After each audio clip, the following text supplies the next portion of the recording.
అప్పుడే నేను లేచి ఏం చెప్పినా, వీళ్ళు మాట్లాడేదానికి ఏం విలువలేదా చంద్రశేఖరరావు, ఇవి విలువలేని మాటలను కొట్టిపడేస్తాడు, ఆయననే యజమాని, ఆయన ఓనర్, ఆయన వచ్చి చెప్తే తప్ప దీంట్లో విషయం లేదని నేను చెప్పిన.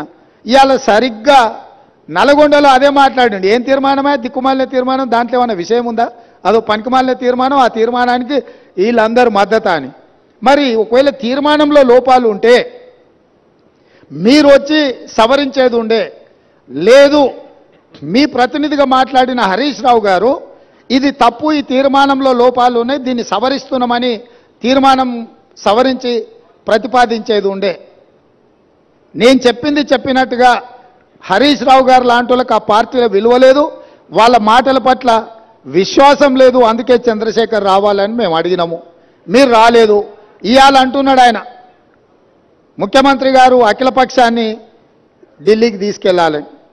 ముఖ్యమంత్రి గారు అఖిలపక్షాన్ని ఢిల్లీకి తీసుకెళ్తాను, ఒకవేళ శాసనసభలో మీరు వచ్చి మీరు ఆ ప్రతిపాదన పెట్టండి. మా ప్రభుత్వము వినడానికి, ప్రజలకు మేలు జరిగే విధానాలు చేపట్టడానికి స్పష్టంగా ఒక స్పష్టతతో ఉన్నది. మీరు నల్గొండకెళ్ళి గక్కడేదో సభ పెట్టి దిక్కుమాలిన మాటలు మాట్లాడే కంటే శాసనసభ జరుగుతుంది. ప్రధాన ప్రతిపక్ష నాయకుడిగా 10 సంవత్సరాలు ముఖ్యమంత్రిగా పనిచేసిన మీరు, 20 ఏళ్ల నుంచి తెలంగాణ కోసం కొట్లాడినని చెప్పుకునే మీరు సభకి ఎందుకు రావడం లేదు? ఇవాళ బెదిరించి బతకాలని చూస్తున్నాడు, బ్లాక్మెయిల్ చేసి బతకాలని చూస్తున్నాడు కేసీఆర్ గారు. మమ్మల్ని వెంటాడుతాడంట ఆయన. అయ్యా రా, మంచిది, మేమేం అల్లాటప్పగా ఏమి ఇక ఆ కుర్చీలో కూర్చోలే. ప్రజల దగ్గరికి వెళ్ళి ప్రజలు ఓట్లేసి ప్రజలు ఎన్నుకున్న ప్రభుత్వం అక్కడ ఉంది. నీలాక ఉద్యమ ముసుగులో మంది పిల్లలను చంపి మేము కుర్చీ ఎక్కలేదు. చచ్చిపోయిన కుటుంబాలను ఆదుకుంటూ మేము ఇవాళ ప్రభుత్వాన్ని ఏర్పాటు చేసినాము. ఏర్పాటు చేసిన ప్రభుత్వంలో మేము ప్రజలకు అవసరమైన నిర్ణయాలు తీసుకుంటున్నాము.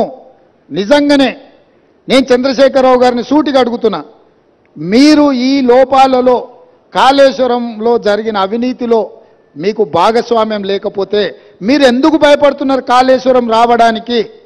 మీరెందుకు చర్చకు రావడం లేదు? మేడిగడ్డ కుంగిపోయినప్పటి నుంచి ఈ రోజు వరకు చంద్రశేఖరరావు గారు ఏ రోజు కూడా కుంగిపోయిన మేడిగడ్డ మీద కానీ, అన్నారం మీద కానీ, సుందిళ్ళ మీద కానీ మీరు ఒక్క మాట ఎందుకు మాట్లాడతలేరు? శాసనసభలో చర్చ పెడితే మీరు మొహం ఎందుకు చాటేసిండ్రు?